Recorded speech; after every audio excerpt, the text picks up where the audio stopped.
So how do scrapbookers use Lightroom? Hi, my name is Jennifer Wilson and I am your guide here at Simple Scrapper. In this video, I'm going to walk you step by step through my personal Lightroom workflow. You're going to learn all the things that I do to make my hobby easier and more fun with this powerful tool. Let's get started.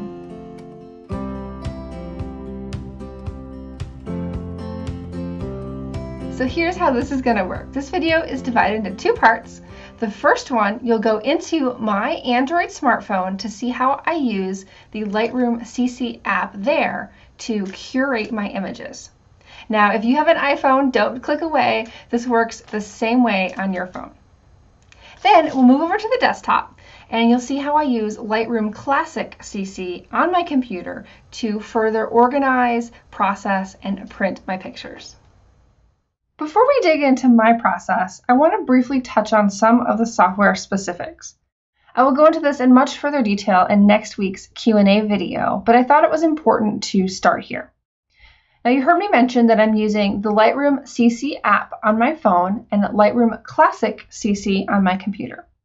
So the first thing to notice here is the CC in both of those. What you'll see here, the features and functionality, requires a Creative Cloud plan. For those of you who have a standalone Lightroom that you've purchased in the past, what you will see me do isn't going to work on your device for the most part. And I'm speaking specifically to the automation features of getting photos from one place to another. The editing features you see on desktop, those are the same.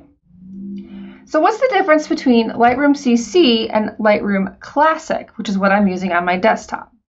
Lightroom CC is designed to be a cloud-based photo service, and you see that right here. They're really excited about this new product, and you can use Lightroom CC on your phone and on your computer. Now, I still use Lightroom Classic on my computer because I have my full photo library here on an external hard drive. I'm not ready to make that move, and in next week's video, I'll explain more about why I'm probably not going to make that move.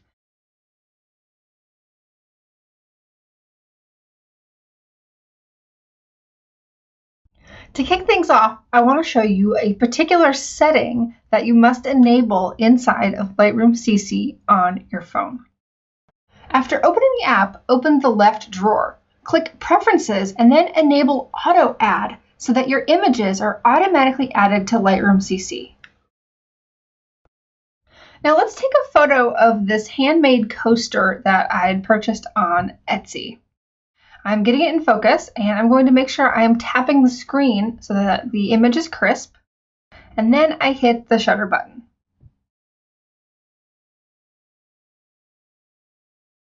So here's the photo we'll be tracking through Lightroom.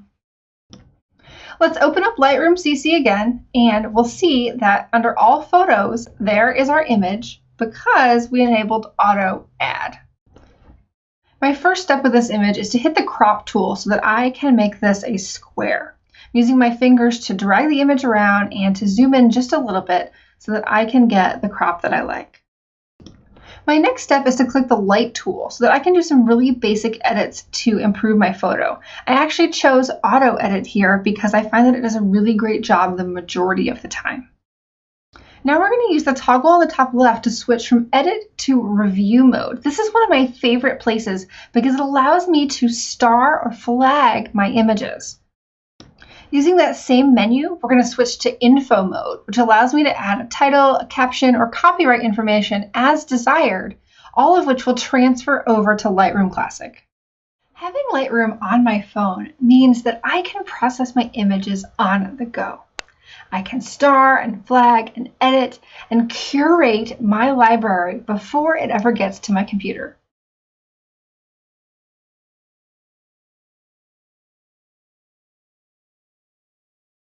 Just like we did with the mobile app, we need to set up some preferences to make sure that our photos transfer.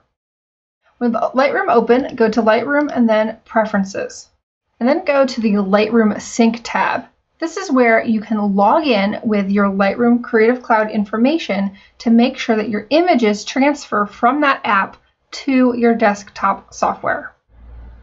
Your synced photos will appear in a drive labeled for your device. So in this case, it's a Samsung drive, and under that will be a folder called Imported Photos.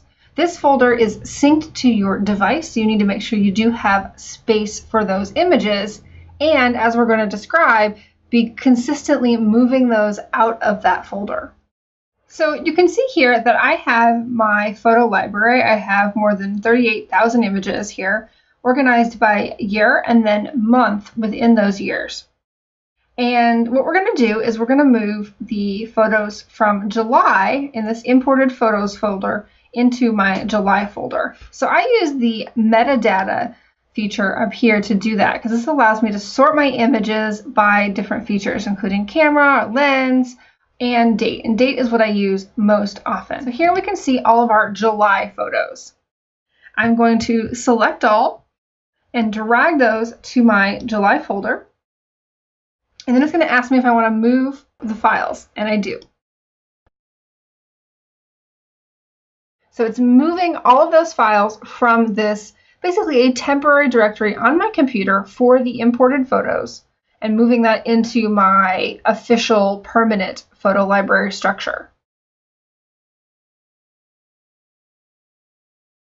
We can see here that there's 0 July photos left, and now we have 370 in our photo library. So here's our photo. Let's bring it up. I'm pressing the space bar, and you can see that it has retained our stars. We gave it 3 stars. It has a flag for keep, and it kept that title, Etsy Coaster. So all of that information that I added via the mobile app was transferred to Lightroom, and not just through this imported photos area, but actually into my library on my hard drive. So here's my image safely tucked away inside my permanent photo library. It's automatically being backed up by Backblaze, so I don't need to worry about that. And let's move forward from here. Now, seeing this image much larger, I'm seeing that it's not quite as bright and crisp as I would like it to be. So I'm going to go into the Develop module of Lightroom to make some additional changes. Now, here on the right-hand side are all of the manual controls, and these are super similar to what you will see inside that Lightroom CC app on your phone. We have a lot of sliders that make it possible to increase brightness, increase saturation, whatever it is that you want to do to improve your photo. It has really, really fine-grained controls to do as much or as little as you like. Now today, I'm going to use a Lightroom preset, and I have a number of presets that I've purchased, some that I've downloaded for free, and I'm just going to choose one to bump up my image just a little bit. And I'm going to choose Smack My Pics Up Light. And this is a totally rad branded Lightroom preset. And so you can see, here I'll do undo, let's do that again. You can see it increased the saturation a little bit, the brightness, and it added just a little bit of sharpening so that the image is crisp. So now I'm really, really happy with this photo. From here, we have 2 choices. We can export our photo to save and quote-unquote bake these edits, or we can just go ahead and print it. And more often than not, when I'm editing a photo in Lightroom, I am going to be immediately sending it to my printer. Now, if you're going to be uploading images to a service such as Persnickety Prints, that's when you're going to want to use the export. So I'll show you that first. You would go to File, Export, and here's the export dialog. You can select the location, if you need any file renaming, and the settings is probably the most important part here. You want to determine the image format, the quality, if you have any color space considerations, and also the image sizing if you want to change the size or the resolution of your final image. And then you hit Export.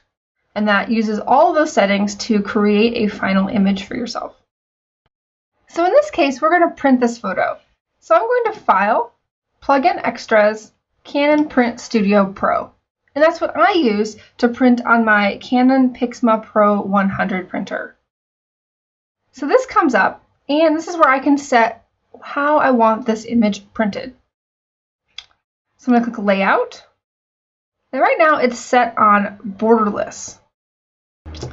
Instead, I'm going to choose a bordered image so that my entire square fits on the page. And you can even see here, we're going to be able to crop that very nicely for scrapbooking. And then I press print.